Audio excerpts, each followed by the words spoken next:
Hello everyone and welcome to the next review, this time for C.F. Keary's Twixt Dog and Wolf.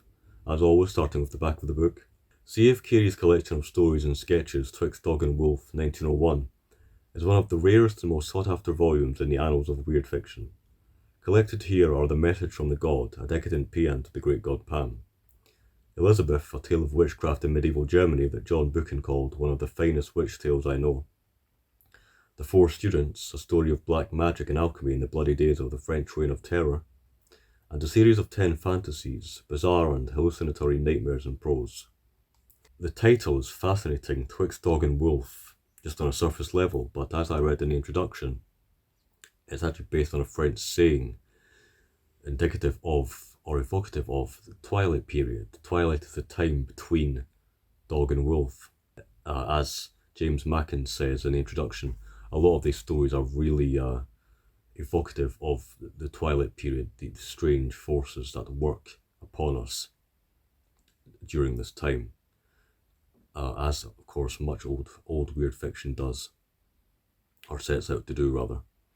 Before we get into the review, I'd just like to give some context for my purchasing this book.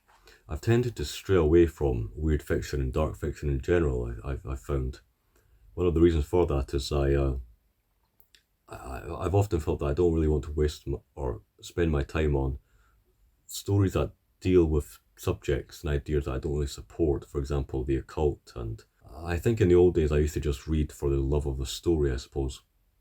I've tried to get back into that kind of mindset. I think one of the reasons for that is I actually finished a computer game, which is quite a rare occasion for me. Don't really play many games, but a game called Moondown, set in the Swiss Alps, inspired by Jeremiah Scottel's The Black Spider, and I was very much drawn into that experience. And there's actually a lot of similarities between that video game and in this book. And I just felt like I needed to get back into reading for reading's sake and not worry so much about certain ideas. Just take the craft for what it is, I suppose. So, Twixt Dog and Wolf.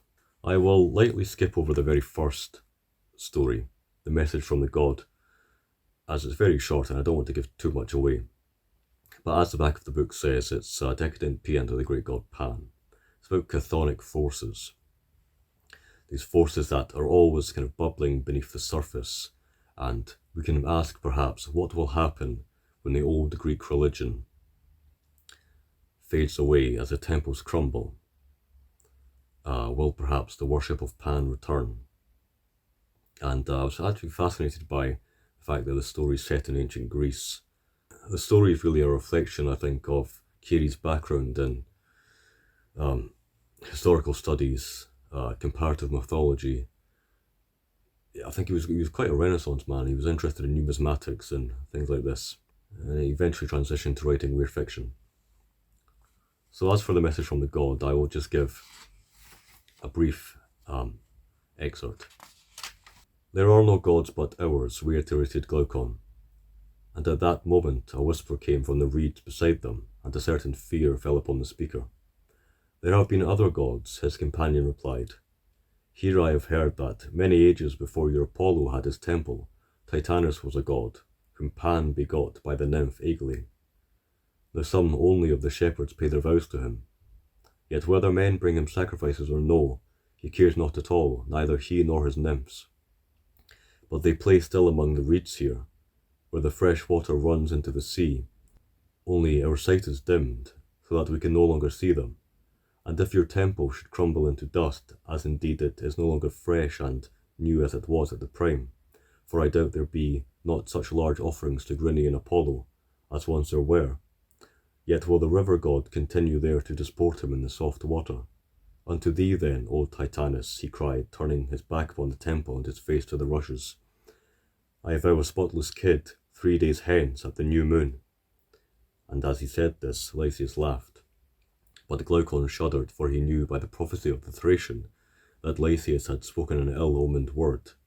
But the other, still laughing, took his way up the river bank and was soon lost to sight behind the headland and the grove.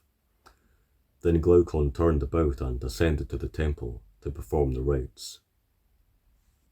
So, I have a tendency to wander a little bit in my discussion of stories that I really enjoy. Elizabeth is one of them. So I'll try to keep things brief. Elizabeth is a novella, and I think one really reads this book for the two novellas in this book, one of them being Elizabeth, the other being The Four Students. Two fantastic stories. Elizabeth is the story of a poor woman who lives with her husband near the Castle Rettenberg. And I found this story to be utterly gripping because although there are many, many strange visions in the story, overlapping symbols, allusions to alchemy even, strange pagan imagery mixed with Christian imagery, it can be quite difficult to grasp at times. But at the core of the story is a portrayal of one woman's life, this peasant woman's life, who I think has hidden desires. The story for me is about hidden desire in many different overlapping ways. And we're not quite sure who Elizabeth really is. And another reason I love the story as well is it really dwells upon village life, how rumours spread, how people interact with one another. It feels like this story feels like a cross between The Black Spider by Jeremiah Scottelf and We've Always Lived in the Castle by Shirley Jackson. Other stories as well, but those ones just spring to mind. Perhaps it's just me, but it feels like those two stories work as a comparison here. Now, I will just say, before I read this excerpt here from the start of the story, a lot of the horror or weirdness of Keary's stories actually comes from associations with paganism, with the pagan. And he doesn't seem to have the same kind of reverence of the pagan as people like Blackwood, Dunsany, even Tennyson, even especially I'm forgetting his name, Swinburne, Algernon Swinburne might have. He seems to actually kind of, although it makes for a good story, it disappointed me a little bit because a lot of his stories come down to seeing the pagan other as the source of the horror, the source of the evil, the source of vice even.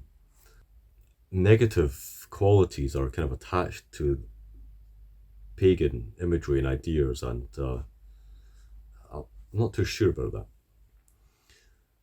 But reading this excerpt here, Elizabeth is returning home from having been near Rettenberg Castle. Of a sudden, from out of the wood floated a single point of light. It rose, then sank as if to anchor upon a wild briar beside the path, then mounted again, hung for one instant suspense against the orange sky, and disappeared. Elizabeth crossed herself. Once in her life, while she was yet a child, had she seen such a vision. Yet these fairy tapers were known to all men by tradition. They were the candles of the elves, those beings who had lived and lorded it ages ago as kings of the mountains and the valleys until Christ the Lord came, and then drove them away. They were disposed but not destroyed. They lived on and now kept vast treasures hidden in caves and beneath rivers. And it was said that to men who feared them not, and her thoughts trail off. Elizabeth had bent down her head when she saw the light and crossed herself. She thought that at that moment it disappeared. At the same instant she heard faint and very far off a single bell from St. Boniface's Minster at Andersbach, which lay just so far below Lendorf that Rittenberg stood above it. But now another and another minute flame sailed out of the wood. Vision passed before the peasant woman's mind of the great Minster church, of the priest walking therein carrying tapers. She could no longer keep her eyes closed. The elves' candles crossed and recrossed her path, rose, descended, went out, lighted themselves again. Nay, it was not possible to feel afraid at heart, nor hate these heathen fairies as they ought to be feared and hated, not even as she feared the Freyr's men, and hated the sight of Rettenberg. The village houses nodded friendly welcome. They stood scattered at irregular heights on the slightly rising ground, their brown faces and brown thatched roofs beginning to grow together in the gathering gloom. On one flat space stood the village fountain. Only crazy Juta remained near the splashing water, which had been surrounded by gossips half an hour earlier, and was even now repeating inarticulately the chattering talk to which it had been a listener. To woo, cried old Juta. Go and find wicked Hilda, Elizabeth of the outborn. Then shalt thou come to thine own. I'd better come and live in the village, Elizabeth of the corner. And if she changed her cry, and began to imitate the screech owl. That passage there, just from the very beginning of the story, kind of encapsulate what I want to get across with this story. Strange imagery, the dynamics of village life, hidden treasures beneath caves and rivers, seeking out the unknown to find oneself. I really don't want to spoil so much of the story because it is fantastic, and John Buchan is right, it is one of the finest witch tales. So, the next story, the next novella, The Four Students, I found myself drawn into this as well, despite not being as interested in the setting. It's set during the French Revolution.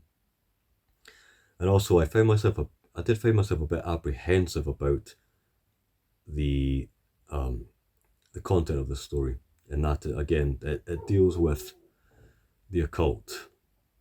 And this is because I not only tend to steer clear of that sort of thing for philosophical reasons and just general disposition.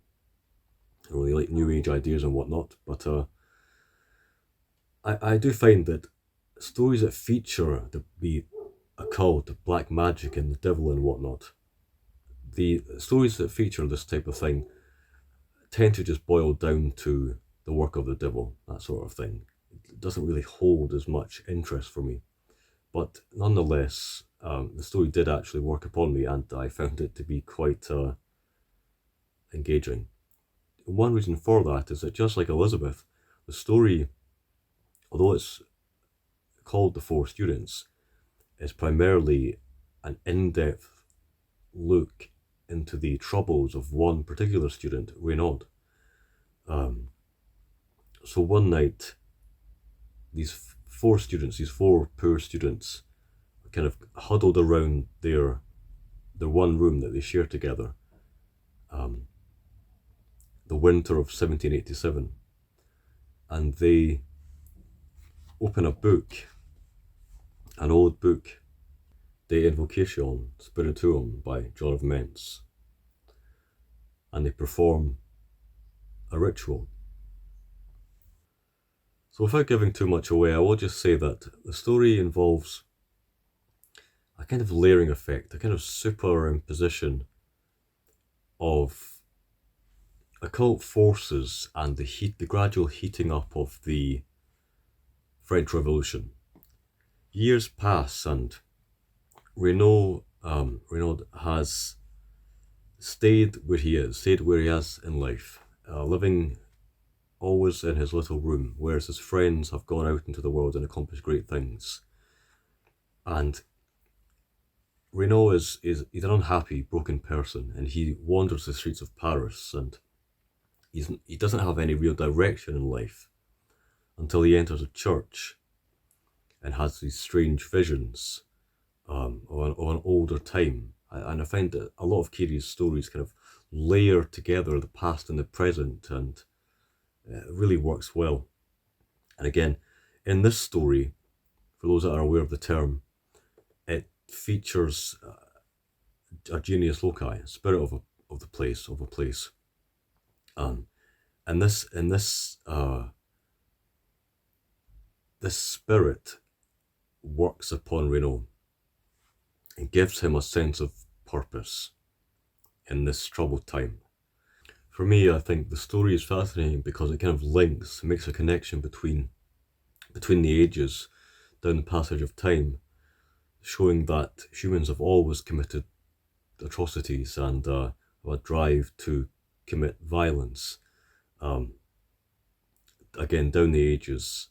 And the story does a great job of linking past and present, then and now, and as well as with different belief systems and political ideologies as well. So that's all I'll say. There's a lot to get into here, but again, trying to give less detail because these stories are fantastic and they deserve to be read without almost going in blind. One excerpt.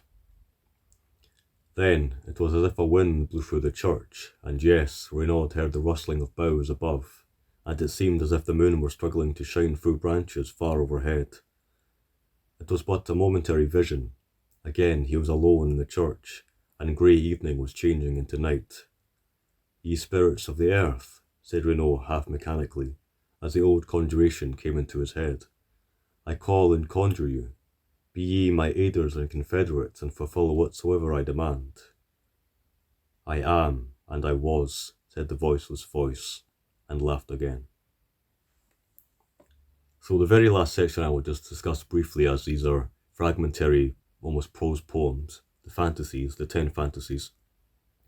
I wasn't as drawn to these. I was actually looking forward to them, as there's a lot of variety here, and they're all in different voices and covering a variety of themes and ideas and settings and whatnot.